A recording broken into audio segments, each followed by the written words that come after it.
जरा सोचिए, एक ऐसी दुनिया के बारे में जहां हम और आप मतलब इंसान थे ही नहीं। ये वो धरती थी जिस पर राज था विशालकाय जानवरों का। एक ऐसी दुनिया जहां एक दहाड़ से जमीन तक काम जाती थी और आसमान में अगर कोई परछाई दिख जाए तो समझो मौत पक्की थी। तो चलिए आज हम समय में बहुत पीछे चलते हैं और मिलते हैं धरती के अब तक के सबसे विशाल और खतरनाक प्रागैतिहासिक शासकों से। देखिए, ये सिर्फ कोई लिस्ट नहीं है, ये उन ताकतों को एक सलान है जिन्होंने लाखों सालों तक हमारे इस ग्रह को अपनी मर्जी से चलाया। हमारी ये उल्टी गिनती शुरू होती है नंबर 10 से, एक ऐसे जीव के साथ जिसने घने दलदली जंगलों को ही अपना पूरा साम्राज्य बना लिया था। तो डायनासोर तो चले गए, लेकिन उनके बाद धरती के जो गरम दलदली जंगल थे ना, वहां एक नया बादशाह पैदा हुआ, टाइटनोबोआ। अब देखिए, ये जहरीला बिल्कुल नहीं था, पर सच कहूं तो इसे जहर की जरूरत भी क्या थी।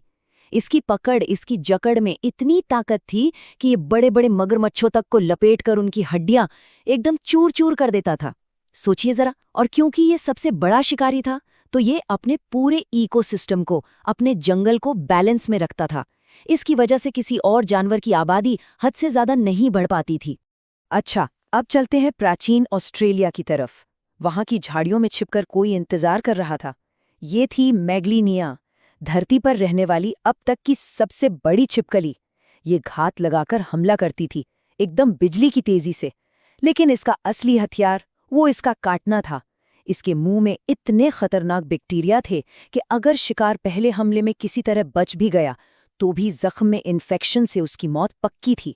कोई बचने का चांस ही नहीं था। अब बात करते हैं आसमान के देवता की, क्वेत्सालकोट्ल्स। ये कोई पक्षी नहीं था, बल्कि एक उड़ने वाला दैत्य था। जब ये अपने पंख फैलाता था ना, तो एक छोटे प्लेन जितनी जगह घेर लेता था।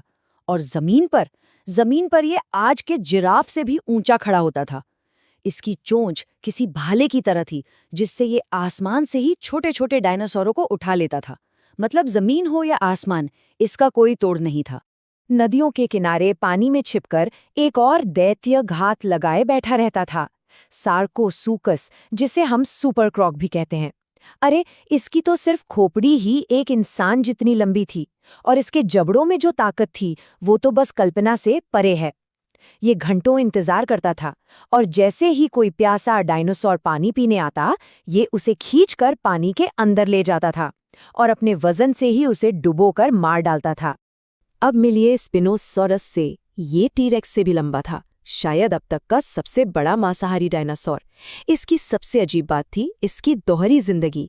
इसकी पीठ पर एक बहुत बड़ी पाल जैसी चीज थी। ये पानी में भी एक खतरनाक शिकारी था और जमीन पर भी किसी से कम नहीं था। इसके मगरमच्छ जैसे लंबे जबड़े और हुक जैसे नुकीले पंजे, मतलब माहौल कोई भी हो, ये एक परफेक्ट किलिंग मशीन था। जमीन की बात बहुत हुई, अब चलते हैं समंदर की गहराइयों में। प्रागैतिहासिक महासागरों पर सिर्फ एक ही नाम का खौफ था, मेगलोडॉन। ये इतिहास की सबसे बड़ी और सबसे खतरनाक शार्क थी। एक ऐसा शिकारी जिसके सामने बड़ी बड़ी व्हेल भी बेबस थी। इसके 7-7 इंच लंबे दांत और जबड़ों में इतनी ताकत कि एक ही बार में ये किसी भी चीज की मोटी से मोटी हड्डियों को तोड़कर रखते। और अब आता है वो नाम जिसे सब जानते हैं, डायनासोरों का राजा, टीरेक्स। देखिए, ये सिर्फ अपने बड़े आकार की वजह से मशहूर नहीं है।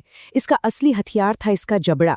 टीरेक्स की बाइट फोर्स, मतलब काटने की ताकत, धरती पर चले किसी भी जानवर से कई ज्यादा थी।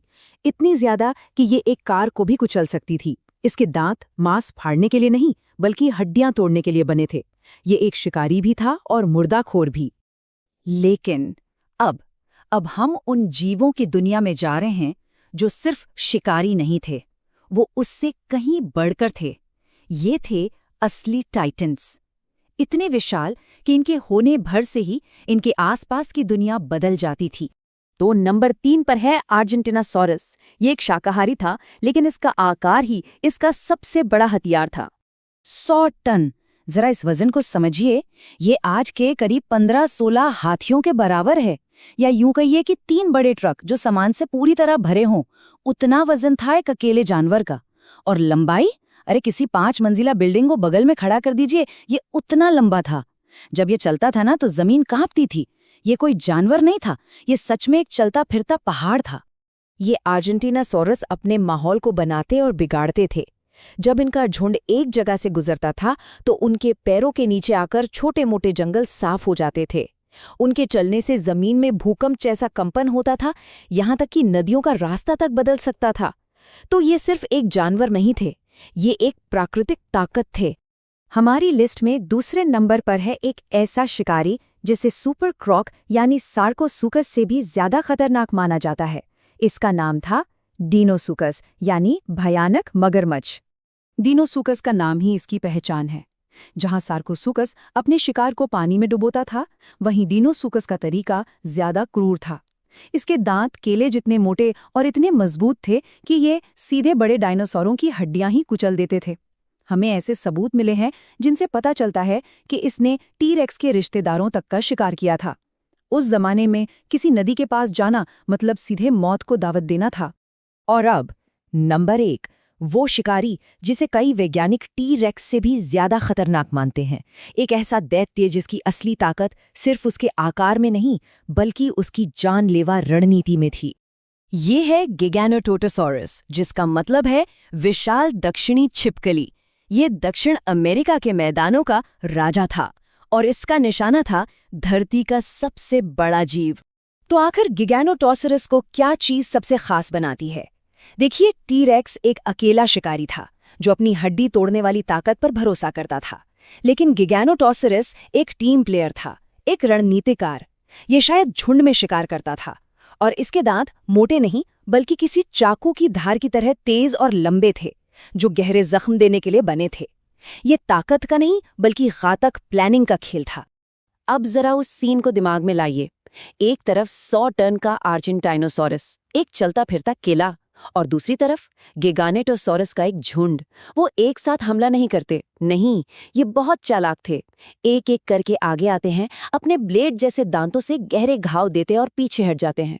वो बस इंतजार करते हैं कि कब वो विशाल जानवर खून बहने से कमजोर हो और आखिर में अपने ही भारी भरकम शरीर के बोझ तले गिर पड़े। ये कोई लड़ाई नहीं थी, ये एक सोची समझी हत्या थी। यही रणनीति, यही टीम वर्क गिगानेटोसॉरस को धरती का सबसे बड़ा शिकारी बनाता था।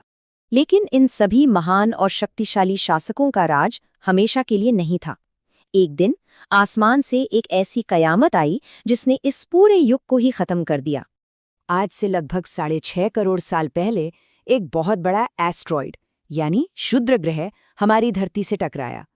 उस टक्कर ने आसमान को धूल और राख से ऐसा भरा कि सूरज की रोशनी सालों तक जमीन पर नहीं पहुंची। हमारा ग्रह एक लंबी, अंधेरी और ठंडी रात में डूब गया।